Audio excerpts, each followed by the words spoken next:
aku Selin Caneta. Selamat datang di YouTube channel Finding Truth, di mana kita mencari jawaban hidup di dalam Alkitab. Nah, topik yang mau kita bahas hari ini berjudul tentang ketika Tuhan diam. Teman-teman pernah nggak sih menghadapi masalah dan kalian buntu banget? Kalian udah coba semua cara, kalian udah berdoa, udah bahkan puasa, minta petunjuk Tuhan, tapi tampaknya Tuhan hanya diam. Dan tampaknya Tuhan gak menolong kalian. Contohnya dalam pandemi ini juga. Banyak orang yang udah berdoa, berseru sama Tuhan, tapi nyatanya angka kematian semakin tinggi dan penyebaran virus ini semakin pesat. Bagaimana jika kita sudah berseru, tapi Tuhan hanya diam? Ini yang mau kita bahas hari ini. Keheningan Tuhan. Teman-teman, Tuhan berjanji di Yohanes 10 ayat 27. Domba-dombaku mendengarkan suaraku dan aku mengenal mereka dan mereka mengenal aku. Tuhan juga berjanji di Yesaya 30 ayat 21. Dan telingamu akan mendengar perkataan ini dari belakangmu. Inilah jalan, berjalanlah mengikutinya. Entah kamu menganan atau mengiri. Di Yeremia 33 ayat 3 juga. Berserulah kepadaku, maka aku akan menjawab engkau dan akan memberitahukan kepadamu hal-hal yang besar dan yang tidak terpahami, yakni hal-hal yang tidak kau ketahui. Tuhan janji ini semua. Tuhan bilang kita akan mendengarkan suara Dia. Tuhan juga bilang kalau kita berseru sama Tuhan, Tuhan akan jawab. Tapi kok kenyataannya ketika kita berseru, kita berdoa, kita minta pertolongan sama Tuhan, tampaknya Tuhan cuma diem dan Tuhan gak jawab doa kita. Teman-teman, ada juga loh orang-orang dalam Alkitab yang mengalami keheningan Tuhan. Contohnya di Yohanes 11. Yohanes 11 ini menceritakan tentang kakak beradik bernama Lazarus, Maria, dan Marta. Nah, mereka ini kakak beradik yang sangat dekat sama Yesus. Suatu hari, Lazarus sakit. Lalu Maria dan Marta segera mengirim kabar kepada Yesus. Mereka ingin agar Yesus segera datang dan menyembuhkan Lazarus. Tetapi ketika mendengar kabar itu, Tuhan Yesus malah menunda kedatangannya untuk menjenguk Lazarus. Akhirnya Lazarus pun meninggal, dan ketika hari yang keempat Lazarus meninggal, barulah Yesus datang. Maria dan Marta langsung lari dan bilang sama Yesus, "Tuhan, seandainya kamu di sini, saudaraku pasti tidak mati." Mungkin teman-teman ada yang ngerti banget perasaan Maria sama Marta. Yang pengen bilang sama Tuhan, "Tuhan, seandainya Engkau di sini, aku gak akan kehilangan orang yang aku kasihi. Tuhan, seandainya Engkau di sini, aku gak akan kehilangan pekerjaanku. Tuhan, seandainya Engkau di sini, aku gak akan kehilangan kesehatanku. Tuhan, seandainya Engkau di sini, aku gak akan mengalami sakit yang begitu berat seperti ini. Tuhan, seandainya Engkau di sini, pandemi ini gak akan terjadi." Teman-teman, hari ini aku mau share bahwa ketika tampaknya Tuhan diam, Dia gak meninggalkan. Ketika tampaknya Tuhan diam, Dia gak benar-benar berdiam aja. Bahwa ketika tampaknya Tuhan diam, Dia belum selesai. Seorang hamba Tuhan bernama Jill Morricone bilang ada 7 hal yang Tuhan lakukan ketika Tuhan diam. Kita mau bahas ini satu-satu. Yang pertama, Tuhan mendengar. Iya sih, tampaknya Tuhan diam aja. Tapi sebenarnya Tuhan mendengar loh. Di Keluaran 2 ayat 23, Tuhan bilang, "Dan Tuhan berfirman, aku telah memperhatikan dengan sungguh kesengsaraan umatku di tanah Mesir. Dan aku telah mendengar seruan mereka yang disebabkan oleh pengerah-pengerah mereka. Ya, aku mengetahui penderitaan mereka."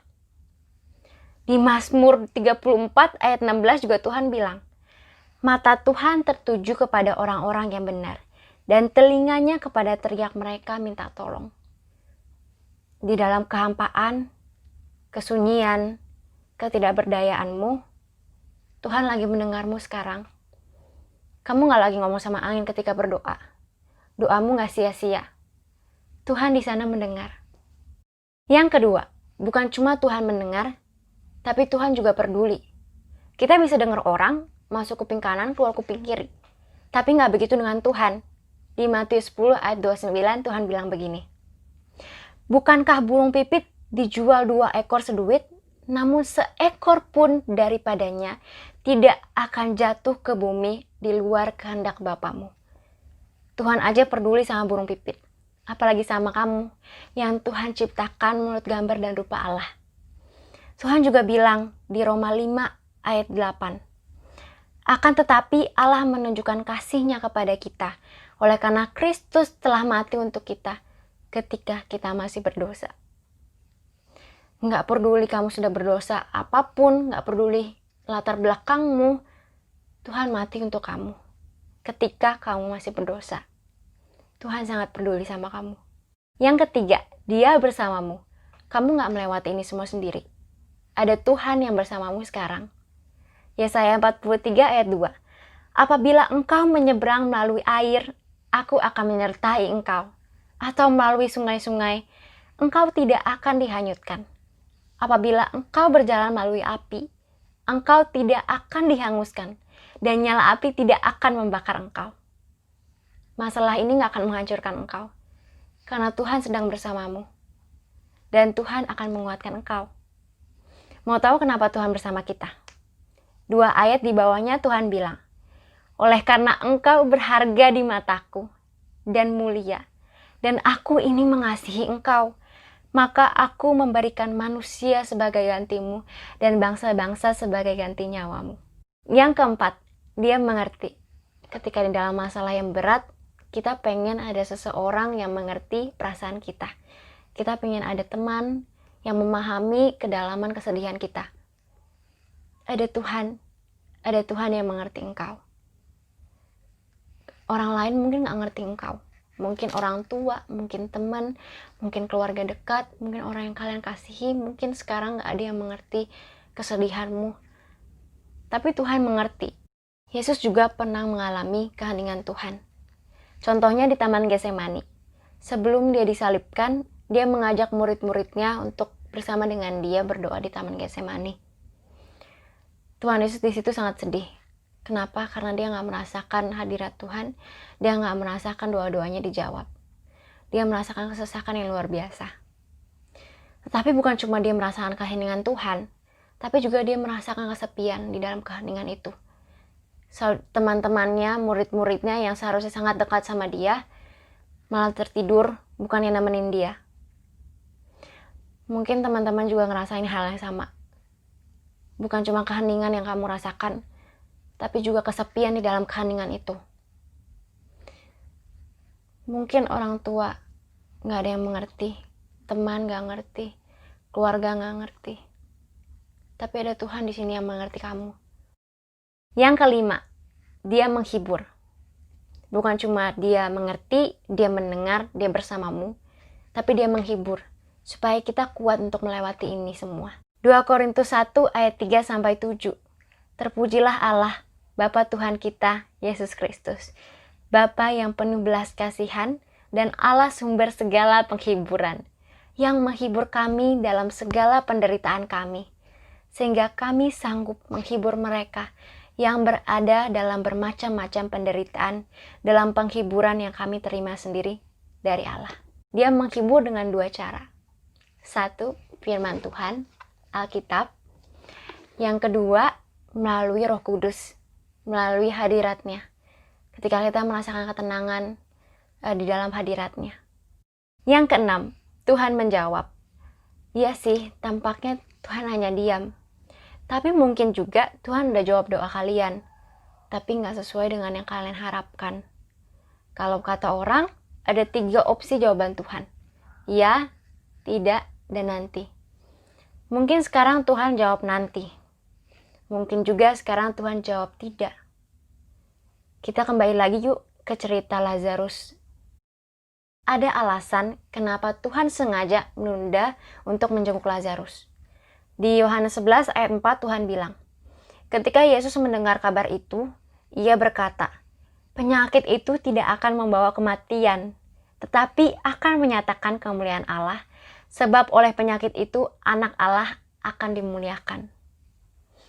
Masalah yang kamu hadapi sekarang bukan untuk kehancuranmu, tetapi untuk kemuliaanmu, kemuliaan Allah, dan juga untuk menjadi berkat bagi orang lain. Iya, masalahnya berat. Iya, masalahnya susah. Tapi Tuhan melihat sesuatu dalam dirimu yang kamu mungkin gak sadar. Tuhan melihat kamu bisa sanggup melewati ini semua. Dan kamu bisa menjadi berkat bagi orang banyak. Bisa menguatkan orang lain yang mungkin mengalami hal yang sama denganmu.